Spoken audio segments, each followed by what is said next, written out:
right, welcome back to Jiu-Jitsu Sisterhood. I'm your host, Ashley, and I'm here with Amanda Loewen. Yeah. We're here at the No-Gi's Women's Summit in Portland, Oregon. I just wanted to give them a little background before we get started. You just let them know, where do you train out of? I know you own a gym now.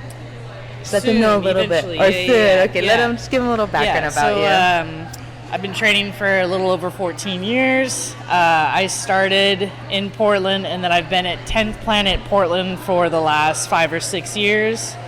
And now I'm in Central Oregon, and I'll eventually be opening up 10th Planet Bend. So you originated in this gym? Not this gym. I started about 10 years ago at a Straight Blast gym. Oh, okay. Yeah. You said 10th Planet Portland, right? Yeah. Okay, yeah. So you did come here eventually, but you started over there. Okay, Yeah. cool. And then I heard you're the first black belt of Portland, Oregon. First female black belt. It's cool. It's fine. I don't know. I was not necessarily focused on getting a belt. I don't know. I fell in love with jiu-jitsu, and I just wanted to get really good at that. So you're just it just happened. It just happened. That's awesome. Okay, so then what are some pearls of wisdom that you would give to girls that are in the beginning of their journey or just starting? What's some wisdom that you could get to make them feel inspired enough to stay in it? Because a lot of girls do quit after a while. Oh man, yeah. It's tough because I think a lot of us want to say that jiu-jitsu is for everyone, but it's not. It's not. I think it's important for everyone to try it, but I think.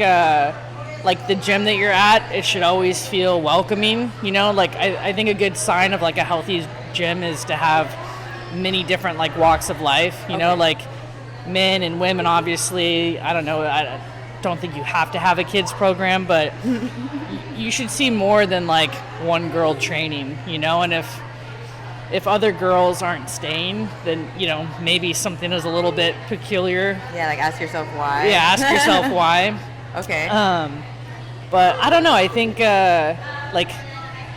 just enjoy the process. I think so many of us, whatever we might be really good at outside of the gym, you have to kind of leave that at the door because jiu-jitsu is not easy, you know? It's not. And obviously some days are always going to be better than others, but we chose a really tough sport to do, I don't know why we did this, but yeah. It's that never-ending puzzle, right? We want to solve. Yeah, we want to solve this thing, but you're never going to be able to solve all of jiu-jitsu. It's just something that you're going to learn how to get better at and then simplify over time. So. And especially not alone, right? It always helps to ask people for help because you can't for sure. learn everything on your own. Yeah. Some people are just so stubborn to take suggestions even for sure. And it's jiu-jitsu is one of those things where it's I can't get better by myself. You have to have a team. So as much of of an individual sport that it may feel you have to have really good training partners. No, I 100% agree. You're right. Yes. And then what about in the higher levels, once you're pretty much in there, okay, for example, I'm a brown belt, so what would you suggest for being a brown belt to work towards black belt? What should you focus on the most? I think brown belt, you're really kind of honing in on what your game is. Okay. But I don't know. I think some people are generally it's you're a brown belt and you're I've been a brown belt for 2 years. I should probably be a black belt. But that's how they think you mean? I think sometimes, sometimes people, it's if you're just in it for the belts, then it's going to take you a really, really long time to achieve anything. And I understand everyone wants those mile markers, or they want to be they want to have their progress recognized. Mm-hmm. I get that. I think that it just depends on what your goals are. I guess refinement maybe, like you said, getting your game set and then just refining those pieces. Yeah, refining those pieces is super important. And then if you want to do you want to take it and just compete? Do you want to be a super competitive black belt or a super competitive brown belt? That's fine. That's great. Definitely focus on that. I mean, there's a ton of other aspects to jiu-jitsu as well.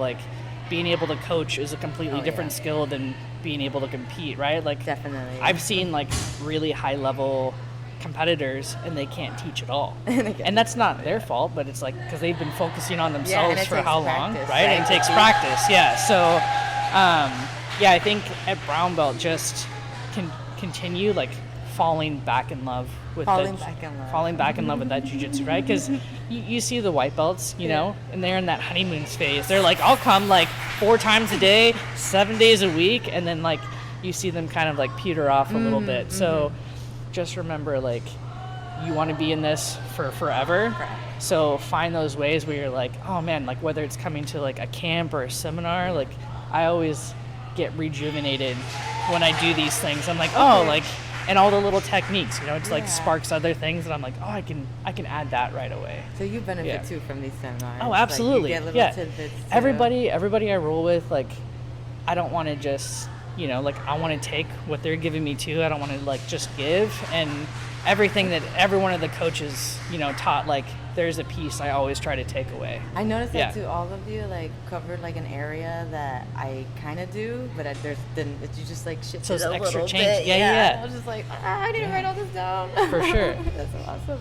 Okay, and then I wanted to ask you, because you said the same thing, that you have competition nerves. Like, I also have super competition nerves. So I do like to compete. Yeah. But I do still get nervous. Like, how do you deal with it? I know they said like exposure helps, which it does, but like it's still like nerve-wracking. It's super nerve-wracking for me, and I've competed like many times. Like, I started jiu-jitsu in 2009, and I remember like 4 months after like I had just started training, like I competed, but like it was like fine back then, but like the better you get, like the more expectations like I put on myself. And I realize in my head, I'm always chasing this like perfect performance, which doesn't exist, because there's been times where like I've won matches and I'm like, that wasn't good enough. Right, like you watch it and you're like, I watch it, I'm like, sloppy. exactly. And then everyone's like, well, you won. I'm like, no. I know, but that's not the point. And then I've had matches where it's like I've lost, but it's like I left everything on the mat, but I'm still, you know, it's like I'm still not happy. Yeah. So I think definitely for me, like, competing wise, it's like all mental. I feel like I can go into a tournament tomorrow without like prep and because you're always training, right? So, like always training, obviously. Prep. But like, for me mentally, and I think Elizabeth hit on this yesterday after she was teaching, but she's like, don't worry about like what happened in the past, don't worry about like what's going on in the future, like just be present. This moment. And one of my good training partners, Thomasina, I did one of the 80cc opens, and that's like one thing she was like telling me. She's like, you're just here, like just be present. And I'm like, oh yeah, like you can only control so much, right? I think like as humans, like we want to try to control everything, but I can't control what my opponent's going to do, but I can control how I'm going to react. So I try to be as present as possible. Yeah. That's good advice. Definitely, because sometimes you do like space out, like weird space out that you're not even I go through there. Like so many imaginary scenarios that like would never happen, but I'm just like, what if? But what if? What if, you know? Awesome. Yeah. And then is there anything else, like any other pearls of wisdom you'd like to just tell the girls out there that are in jiu-jitsu that you've just learned that you tend to pass along to everyone? Oh man, something that I mentioned after camp was over today, but just remembering that you only have a certain amount of rolls, like with your body, you know, and every time you roll with someone, like you give one of those away, and it's not something that you can get back. So choosing your training partners wisely, especially as a female, right? As a female, like I'm like pretty big, you know, but but remembering that like I don't have to say yes to every roll. Super important. Yeah, super important. So, yeah, communicating verbally and not just physically. Yeah. Awesome. That's some great advice. Well, thanks so much for talking to Thank me. you so much. It's nice to finally meet you in person. It was a pleasure. Once again, it's Amanda Loewen. Be sure to give her a follow. Same Instagram handle, Amanda Loewen. And thanks for listening. Thank you, guys. Bye.